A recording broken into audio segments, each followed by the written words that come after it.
Hello viewers, and welcome to yet another commentated match of Warhammer 40,000 Conquest. My name is Mitch, and I am the Hive Tyrant. Today, I'm pleased to present you with another Planetfall cycle preview video. Recently, Barzul and Archon Salaine Morn clashed, and I had a viewer that wasn't particularly happy with how Barzul performed. So, Joel Henigson is here today, Dr. Thought, at the bottom of the screen, and he's going to try to restore some of Barzul's yet-to-be-established glory. So, of course, Barzul himself is a 0/5. He's got the reaction where after a unit you control at his planet takes damage, you can move all of that damage to your Warlord. The only problem inherent to that ability is that the unit has to successfully survive damage. It's not at the point of assignment, but rather at the point of actually taking damage. On the opposite end of our table, we have Warmaster Sam Mann, my Tyrant Cast co-host. He's going to be piloting another one of our upcoming Boundless Hate Warpack Warlords. It's Archon Salaine Morn. So whenever a Cabalite or Raider trait unit enters play under your control at a red material planet, you gain one resource after you successfully deploy that unit, albeit limit once per phase. And one of our The Final Gambit proxies, something we won't actually see released until our 6th and final Warpack of the Planetfall cycle, is this Flayed Skull Slaver that Sam played out to planet number 2. It's a 2/3 for 3 with a command icon because it was played at a red planet. Sam is going to regain one resource after playing this unit, and because it's sitting at a red material icon planet, it's going to be getting an incredible +2 resource bonus. But at the opposite end of the table here for Dr. Thought, Joel has put a Ravening Psychopath into play, so it's a 1/3 with a command icon currently positioned at planet number 1. Whenever it resolves its attack, you can deal 1 damage to it to deal a damage to an enemy army unit at the same planet, and that works pretty well because you can have it deal itself damage, and then Barzul is able to absorb that for you. And once Barzul ends up bloodied, he himself is going to be a 3/11 on his bloodied side. But looks like a fair few deploy actions are still ongoing. At planet number 5, we've got a Rogue Trader, and at planet number 2, we've got a Void Pirate for Joel. And on Sam's end of the table, we happen to see a copy of our signature attachment, Last Breath. So I believe it's the first relic we've actually seen within the Dark Eldar. It has to go on a unique unit, but for the cost of 1, whenever the attached unit damages an army unit with an attack, that army unit happens to incur a -3 attack subtraction debuff until the end of the phase, and of course that's an additive effect, and it's going to be absolutely fantastic. Like, as soon as it hits Ravening Psychopath here, that's going to be completely neutered in that its attack value is going to drop to 0, its reaction won't be gone, but it's not going to be able to deal out any attack damage from that point on, and Archon Salaine Morn as a 2/7 is going to be able to deal out a considerable bit of damage here. On Sam's end of the table, we also happen to see a copy of Incubus Warrior, 2 command icon warrior unit that swings for 3. We've got a copy of Promotion now affixed to the Void Pirates at planet number 2, and this is going to be very interesting because Sam has 3 command icons.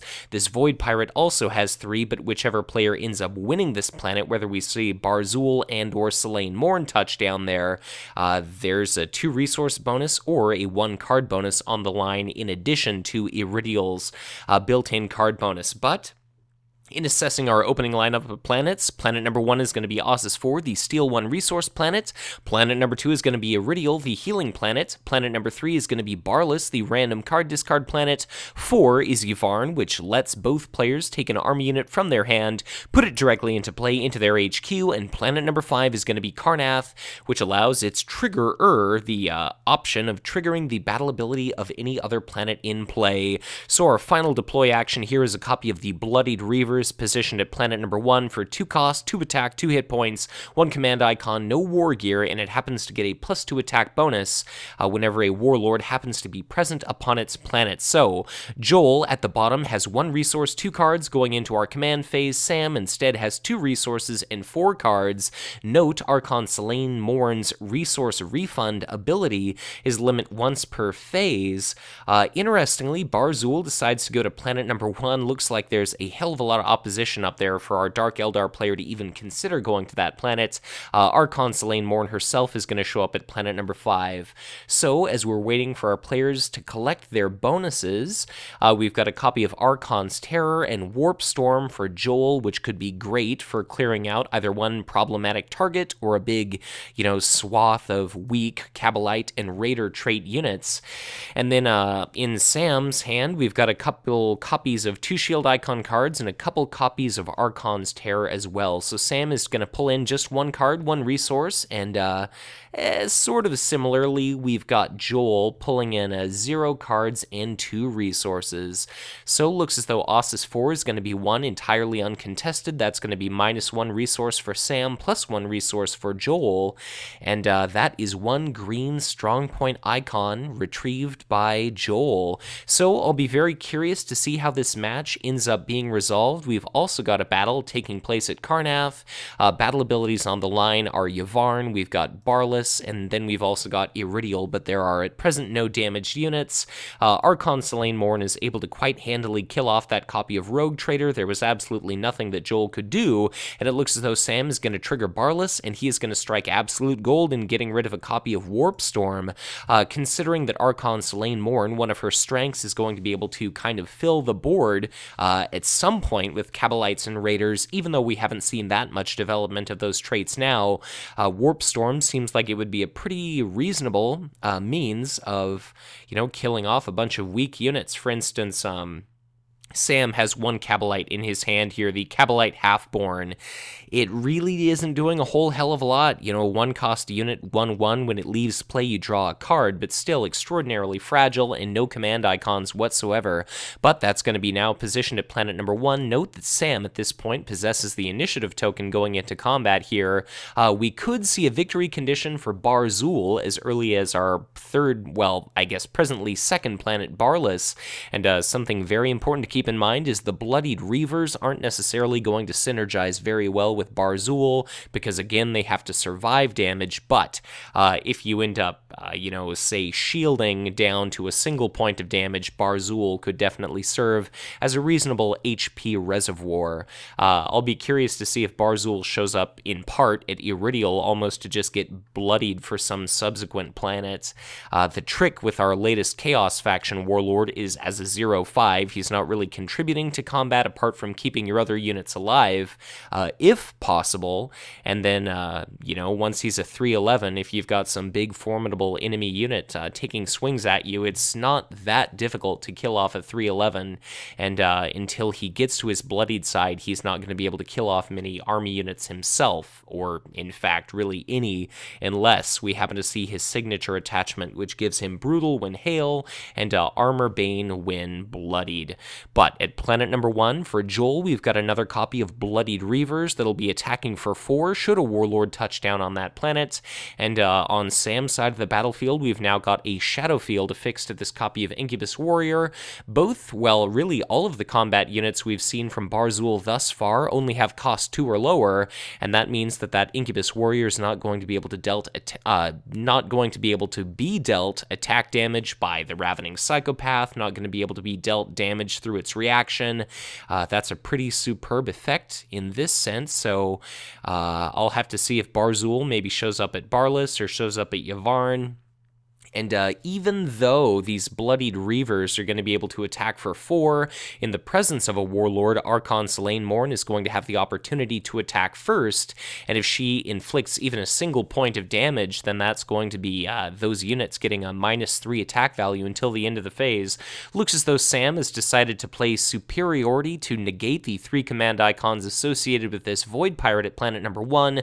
Both of our Warlords ended up sent to that destination, and that is going to be a total of 3 command icons for our Dark Eldar player, and just 1 lone command icon for our Chaos faction players. That's going to be a single card for Sam.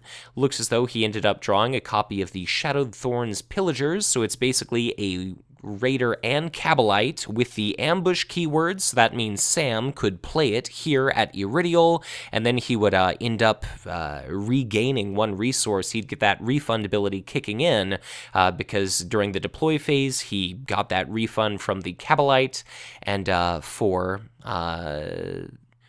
for the combat phase, he can benefit thanks to that ambush keyword unit. But it looks as though we see a copy of Archon's Terror that's going to be very smartly banishing that Incubus Warrior with the attached Shadow Field from the planet.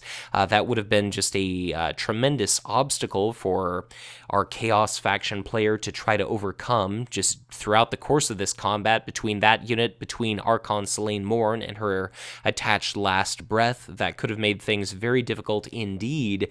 And then in regard to, successfully managing to win at this planet, that should have been 2 resources that I believe Sam ended up accruing.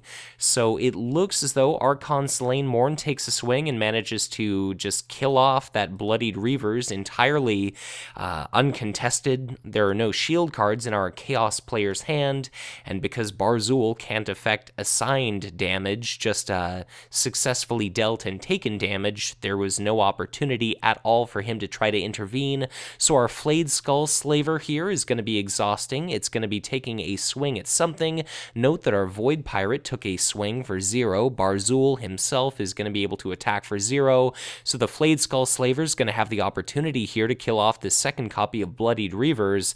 And once again, unfortunately, there's absolutely nothing that Joel is going to be able to do against that. So Barzul himself is going to swing for 0.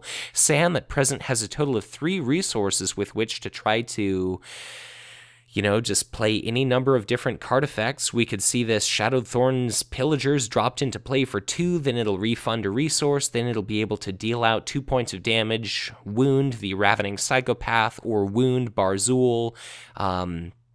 I guess if we saw it attack the Ravening Psychopath, we could, in that case, see that damage redirected, but things are already looking pretty grim for our Chaos faction player.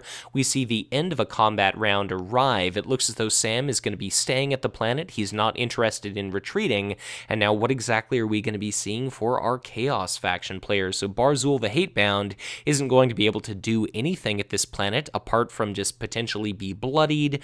Salaine Morn is going to have the opportunity to attack prior to our Chaos player, and it looks as though they've both decided to retreat, so the Cabalite Halfborn is going to be taking the opening swing for 1.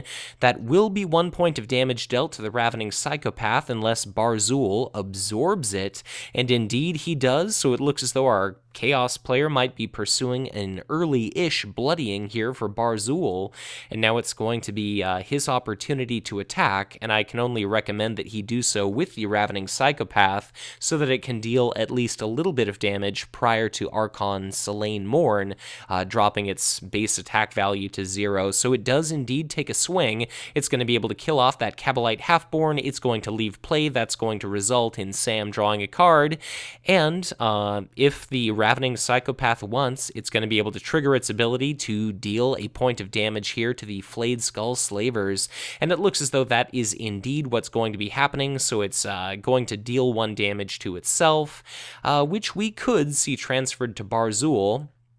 But the Flayed Skull Slaver is also going to be taking a point of damage. Sam's got a couple Archon's Terror for shield, he's got a copy of Suffering, and then apart from that, he does happen to also have a copy of the Bladed Lotus Rifle. That's pretty fantastic when affixed to the Flayed Skull Slaver, but considering that if that survives combat, it's going to be swept up into his HQ, then it's not going to be nearly so useful being ambushed into play. But if Sam wins at this planet, if he can win at Barlas, he could potentially win at Yavvarn through green strongpoint icons, and therefore, if he decides to do so, he could, say, ambush the Shadowed Thorn's Pillagers here to Yavvarn and then get a resource back from them, or just play them onto Barless, but then he wouldn't get a resource back, and then he could set up that Bladed Lotus Rifle for the future. But looks as though that point of damage was indeed shifted to Barzul after it was successfully dealt to the Ravening Psychopath. The Flayed Skull Slavers took a swing, they dealt 2 points of damage to Barzul, and now Archon Salaine Morn took a swing and also happened to bloody Barzul the Hatebound. So we are going to come to the end of another combat round here. So Barzul is bloodied, he's now on his 3 attack, 11 hit points side, and the Ravening Psychopath is going to have retreated. So, looks as though Sam Mann successfully managed to capture Iridial. It's added to his victory display. He's now got a planet-type icon, one of each kind, and Iridial's healing ability is going to basically process, and that will be -1 damage token on his Flayed Skull Slaver. So, we come to our HQ phase, and that means we've got a new planet here. Aatrox Prime is going to be our new 5th planet. You pick an adjacent planet or the enemy HQ, and it takes 1 point of damage, or sorry, all enemy units take 1 point of damage, and then our new planet number 4, which I didn't mention last turn, is Farron, the route a target non-Warlord unit planet. So both of our players have drawn a couple cards, they've generated 4 resources. For Barzul, we see he stumbles upon his signature attachment, the Butcher's Nails. That's immediately put into play, and he now has Armor Bane when bloodied, so he's going to be a 3/11 that basically ignores any enemy opportunity to shield. And Joel currently has 7 total resources. He's got a copy of Slith Mercenaries, so it's just 1 cost, 2 attack, 2 hit points with 2 command icons. And Barzul's Cleavers here are the signature army unit for 3. They're 1 command, 2 attack, 5 hit points. They can deal themselves 2 points of damage, which you could have shifted to a Hail Barzul, and then they get a +2 attack bonus for their next individual attack. Just for the 1 next attack. It doesn't persist until the end of the phase. But we've got that copy of the Slith Mercenary put out to planet number 3. And Sam has just got a wealth of cards in hand. Looks as though Joel decides to play out his final card. So once again, it's showing that he's going to have no opportunity whatsoever to shield. So we've now got the Barzul's Cleavers stationed at Barless.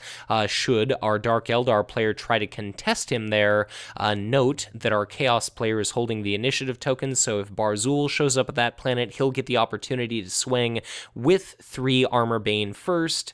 That is not a red material icon planet, so the Flayed Skull Slaver isn't going to be giving its resource bonus, and neither would ambushing a Shadowed Thorn Pillagers into play give, a refund of 1 resource. But we've got the Clavex War Leader, which could be a fantastic, just solution to Barzul's Cleavers here if they were to deal themselves damage, because it's an action, not like an interrupt or a reaction.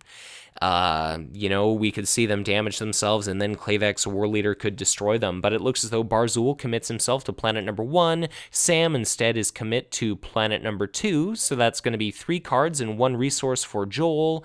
Sam instead is going to get 0 cards and 1 resource, and then he gives himself an additional 2 resources thanks to the Flayed Skull Slaver. So the couple cards that Joel came across are a copy of, well, I guess he drew a few cards, but we've got another copy of Archon's Terror, we have a Void Pirate, and we also have his signature support, the Keru Aramaeus. And the way that this very interesting card works is once you put it into play during combat, prior to any battles taking place, where there's not a Warlord, you can basically exhaust it in order to trigger a battle at that location. So planet number 1 is going to be captured by Joel. That's going to be another green strong point icon for him. He does, let's see, Barless is just going to be a random card discard. Looks as though Sam got rid of one of his copies of Archon's Terror, but he's still got 1 left. Yvarn was won by our Dark Eldar player, and he did not choose to trigger it, so neither player ends up putting something into play. So Sam, at present, just has 1 planet-type icon of each kind. That means he's not going to be able to win at Yvarn, but he will need to successfully defend Yvarn, lest Barzul manage to win on that planet here. So, both of our players end up drawing a couple cards, generating 4 resources during our HQ phase. Looks like a copy of Khorne Berserker, the 2/4 with a command icon and the Brutal keyword for Joel, as well as a Tzeentch's Firestorm. So it's basically deals X damage to a target non-Warlord unit, X being as many resources resources you want to spend on it. And Joel has 8 total resources, so between the Archon's Terror, the Khorne Berserker, and that Tzeentch's Firestorm, there's a chance he could maybe try to win at that planet, or otherwise, I guess if he... I'm thinking it's kind of now or never that he's going to have to try to win. Sam has an incredible 15 resources total, which is just absolutely absurd. Sam ends up putting into play a copy of the Bladed Lotus Rifle affixed to that Flayed Skull Slaver. It's going to be attacking for 3 during the ranged skirmish round. We've got that Incubus Warrior set up and ready in order to start taking swings, pulling chunks here out of Barzul the Hatebound. And if Sam thinks to do so, he could easily purchase control of the Slith Mercenary, generate 1 resource back, get a card for himself going into combat. Here's that Khorne Berserker being played out to our first planet, and just in regard to what Sam has at his disposal, he's got enough resources to purchase both of his copies of Clavak's Warleader. He could do an Archon's Terror as well, and he did come across a copy of his signature attachment, Inevitable Betrayal. So, during the combat phase, you pick any number of undamaged enemy army units at a planet, and then until the end of the phase, you basically treat them as if their printed text boxes were blank, which is very strong indeed. Interesting to note, this copy of Hellion Gang is also going to have an affixed copy of the Bladed Lotus Rifle, so it's going to be a 3/2 flying unit. It's not going to be getting the ranged keyword because it's not actually a Kabalite, but it is nevertheless going to have a very small attack bonus, and that's definitely interesting to see. I'll be curious to see if we do get a copy of Archon's Terror here. Very interestingly, we see a copy of the Keru Arameus in play, so the way that this works is, say, at the very beginning of the combat round, we could see the Keru Arameus trigger, so that this Void Pirate is going to trigger a battle, and then, even though Sam could ambush a unit into play like the Shadowed Thorn Pillagers and kill the Void Pirate, so this action could actually backfire on our Chaos player. Under normal circumstances, the Void Pirate would be able to win that battle entirely uncontested, and then you could rout whatever problematic enemy army unit you'd like. So Sam only has 1 planet type icon of each kind. Sam is going to send his Warlord to planet number 1, and again, Sam's got the initiative last breath. Each and every time that Salaine Morn manages to deal damage to a unit, it's going to get a -3 attack value debuff that persists until the end of the phase, so that's an incredibly nasty effect, and it could just be absolutely devastating. So let's see what happens here. Both Warlords end up being commit to planet number 1, so we're going to have a hell of a battle on our hands, but I can only imagine that the Keru Arameus is going to be triggering a battle at Farron, or at Karnath. It really doesn't matter which one. I guess the Slith Mercenary is definitely more formidable than is a Void Pirate, should there be a unit ambushed into play, but Sam is going to get a total of 5 resources and Joel is going to get 2 cards and 3 resources relative to Sam's 3 resources in total, so Sam has 14 total resources, and he's putting out Inevitable Betrayal here. So I would have probably not blanked the text box of Barzul's Cleavers just so it could essentially destroy itself through the Clavak's Warleader play, but looks as though the Ravening Psychopath, the Khorne Berserker, and that copy of Barzul's Cleavers are all going to have their text boxes blanked, and we're going to be seeing a battle occur at Yavvarn unless we see the Keru Arameus actually trigger and resolve a battle first. The window to use this support has to be prior to the initiation of any other battle here. So it looks as though Sam indicates to wait, and we're seeing if we want the Keru Arameus to be used or not. So we're waiting on action windows, and in regard to what Joel himself drew, looks like he's got a copy of No Mercy, but the only unique unit he has in play, to trigger that off of is Barzul, and considering that Barzul himself has Armor Bane, that's probably not going to be the most worthwhile thing to use. So looks like Joel, okay, there we go. So Sam used his action, and now Joel is going to be using the Keru Arameus.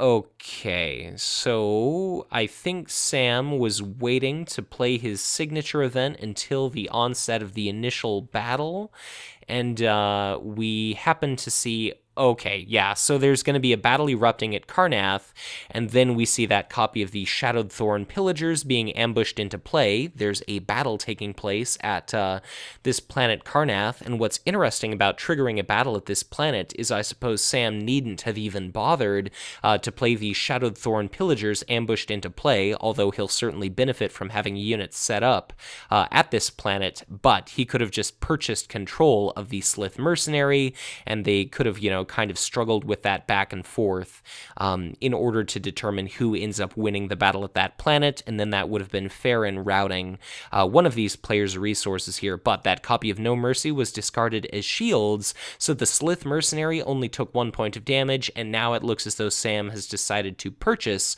control of the Slith Mercenary. So are we going to see Joel buy it back or not? Sam's got 13 resources left relative to Joel's 5. And even if it's going to be a very expensive, means of him doing so, it's going to be a hell of a thing if, Sam ends up winning the battle at Karnath, and then Farron is going to be able to rout one of these units like this, ready copy of Khorne Berserker. But let's see how things resolve. Is Joel going to purchase it back or not? Seems like it would be kind of a vain thing, like it probably won't end up accomplishing anything, so it looks as though he does not decide to go through it. Karnath is going to trigger the battle ability of Farron, and that is going to be the Khorne Berserker kicked away from that planet, and now it's going to be up to Archon Salaine Morn, whom, again, note has the initiative token, and she has one ranged unit, and it's going to be up to her to start dealing out damage to our Chaos player prior to him having any opportunity to respond at all. So Barzul is either going to have to retreat early on, or Barzul could potentially take like 3 points of damage. The Hellion Gang, the Incubus Warrior, all of those could deal additional amounts of damage.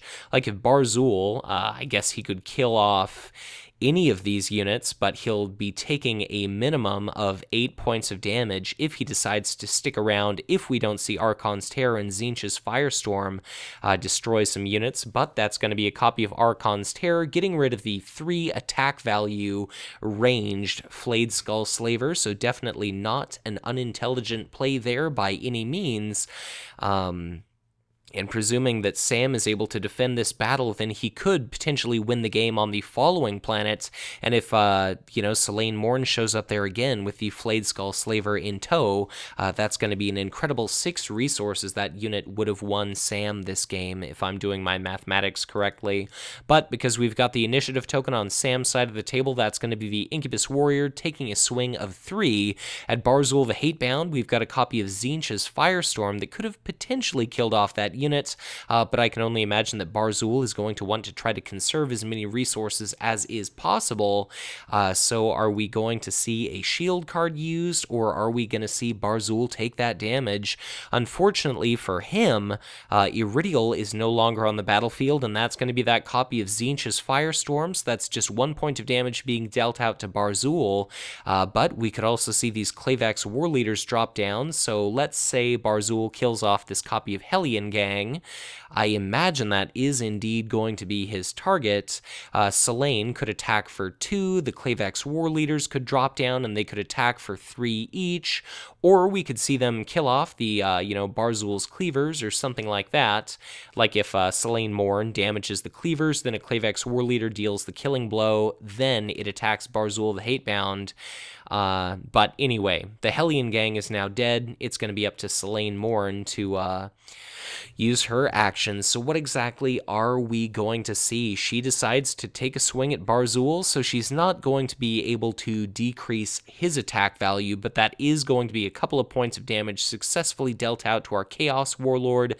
So he's going to be sitting at a total of it should be 3 hit points. Looks like we accidentally assigned some damage to the signature attachment there, and now that's going to bring us to the end of a combat round, unless we happen to see a copy of Clavex Warleader. This is a little bit of a shame that it didn't actually get to use its when enters play, it destroys a damaged unit at the planet. That's why I was kind of hoping that we would not see the text box of Barzul's Cleavers blanked, just because if you don't need to use one of your actions to wound the unit, then your Clavex Warleader is doing all the more for you. So, pretty superb effect, but it drops into play. It's going to take a swing at Barzul the Hatebound, and that's going to be another 3 points of damage dealt out onto that Warlord. And there we see another copy of Clavex Warleader, so 8 total resources invested in, 6 ambush worth of attack. And definitely worth noting is that all of these units are going to be showing up the subsequent planet exhausted, and it looks as though we maybe actually didn't see that copy of Inevitable Betrayal played after all.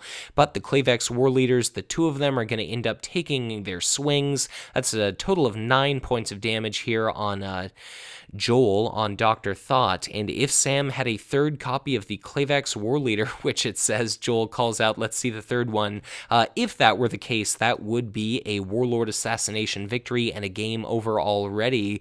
But it's looking like that is not going to be the case. We're going to come to the end of the combat round here, so all of our units are going to ready. There's nothing more than a single Khorne Berserker sitting in our Chaos player's hand, and Barzul has definitely not been able to do a whole hell of a lot in this match. So Joel's just got that 1 army unit in hand. Looks as though he decides to retreat with all of his units. We could see Yavharn triggered, but that's not going to actually be beneficial for Sam, so he calls out he's not going to be triggering that planet. These 3 units are going to be swept up into Sam's HQ alongside his Warlord. That's going to be Yavharn added to his victory display, so he's now got a planet type icon of each kind, and now it's going to be up to this final battle to just kind of see how things resolve. I'd have been personally kind of inclined, I think, if I were Sam, to try to postpone playing these Clavex Warleaders just so I could try to lure out some damage on these army units and perhaps get a couple points of damage onto Barzul, maybe get him into some sort of compromised position. So we've got another HQ phase coming and going. That's going to be 4 resources and 2 cards for each of our players. Sam came across a Void Pirate, a Warlock Destructor, 2 cost 3/4 with a command icon, and for our Chaos player, absolutely crucial time to have drawn this event, he came across a copy of Warp Storm, which could be an absolute godsend for him, considering just how weak all of these enemy units are. And there we see that copy of Khorne Berserker put into play, and he's only got a copy of Promotion to go alongside. So he's got enough resources for this Warp Storm. If we see that occur at the beginning of combat, note Sam does have a copy of Archon's Terror. He's got his Warlord. He's got Suffering, but the Slith Mercenary is going to be killed by a Warp Storm. Same with the Shadowed Thorns Pillager. Same with the Incubus Warrior. The Clavex Warleaders are going to be wounded. The Flayed Skull Slaver is going to survive, but it's going to show up exhausted. All of these Chaos units are going to be arriving exhausted as well. I'll be curious to see if the Keru Arameus triggers a battle at Farron, so that this Void Pirate can potentially end up routing an enemy unit, but it's entirely possible that Sam could come across another one of his copies of the ambush-friendly Shadowed Thorn Pillagers, and it looks like in the interest of making sure there's no stalemate, or he's just wanting to prevent his opponent from getting the 2 resources in card, he puts a copy of Void Pirate out to planet number 2. So, if the Keru Arameus were to trigger a battle at that planet, unless Sam used his Archon's Terror just to get rid of the enemy Void Pirate, that would be 3 rounds of the same game state. That would be a stalemate, and therefore, really nothing would happen here. But both of our players are going to be sending their Warlords to the first planet.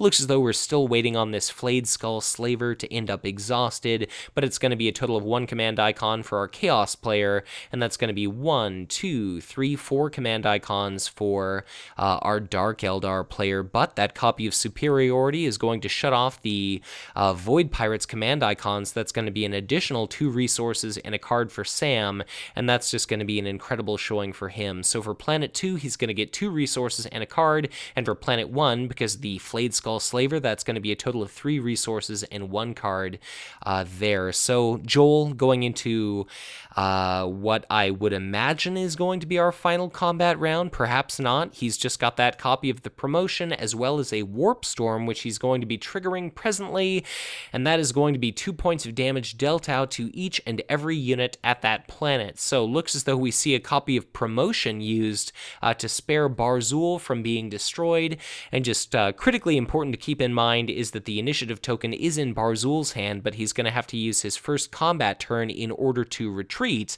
And Sam calls out quite wisely that he need not waste a copy of promotion because I forgot. Clearly, Barzul has an attachment on him, and therefore the Warp Storm is not going to be necessary. So I'm just going to say subtract 1 damage from Barzul. Just because he was at 9 prior to the Warp Storm being used.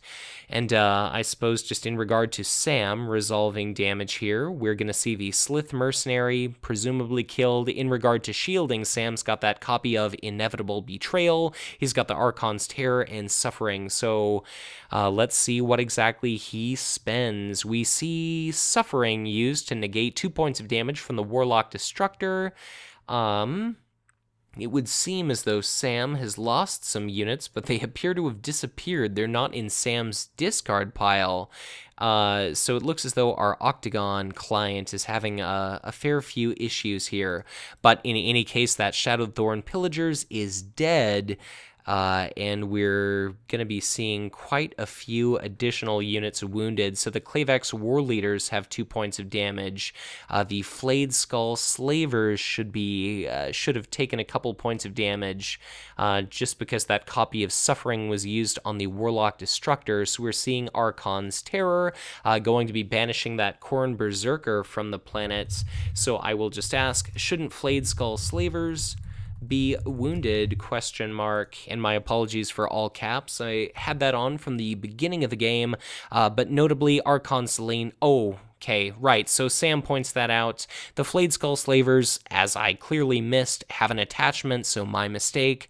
They didn't take any damage. This copy of Incubus Warriors didn't take any damage, and the same thing with Last Breath. So it almost seems as though in playing out that copy of Warp Storm, our Chaos faction player has kind of guaranteed his own death sentence just because these Khorne Berserker, the Barzul's Cleavers, and the Ravening Psychopath are all just so wounded at that planet. So the first combat turn of the game occurs, and it looks as though our Chaos players decided to throw in the towel because that's going to be 3 points of damage dealt out to Archon Salaine Morn, and there we go. That's going to be the GG, good game. But of course, the Warlock Destructor would have been able to take a swing for 3. The best we could have seen was a copy of Promotion discarded as shields. That would have been 2 points of damage dealt out to Barzul, the Hatebound, but in any case, good game was called, so good game. Very well played by Joel. And, of course, congratulations to War Master Sam Mann for managing to successfully pilot Archon Salaine Morn to victory. So be sure to let me know in the comments what you thought of Archon Salaine Morn, what you think of Barzul. Was this just a bad game for Joel? Was there anything that his Barzul deck could have done? How would you build a Barzul deck? It seems as though the community kind of has come to the consensus that this is kind of on the weaker end of our extant existing warlords. But, you know, be sure to let me know in the comments. And then also, what are your thoughts on a competitive Archon Salaine Morn? Do you agree with the inclusion of some of our weaker units, like Cabalite Halfborn or any number of other cards?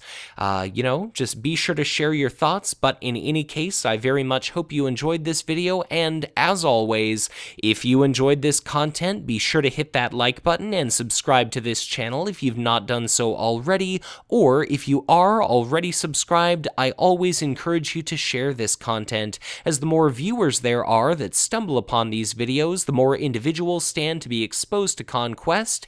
They may give this living card game a try, they may someday join our community, and of course, all together we continue to send the message to Fantasy Flight Games, telling them to continue to support this fantastic product. If at any point you'd like to get in touch with me, I would encourage you to do so through Facebook or on Twitter, and if you'd ever like to send in matches of your own, be they Octagon gameplay or traditional live-action tabletop gameplay, I would be absolutely honored and humbled were you to do so, as I'd love nothing more than to commentate those matches and host them upon my channel. If you'd ever like to contribute to support the Hive Tyrant, I'd be equivalently honored were you to make a donation to my Patreon, but in any case, thank you once again for watching, and as always, be sure to check back in again soon for much more Conquest LCG content to come.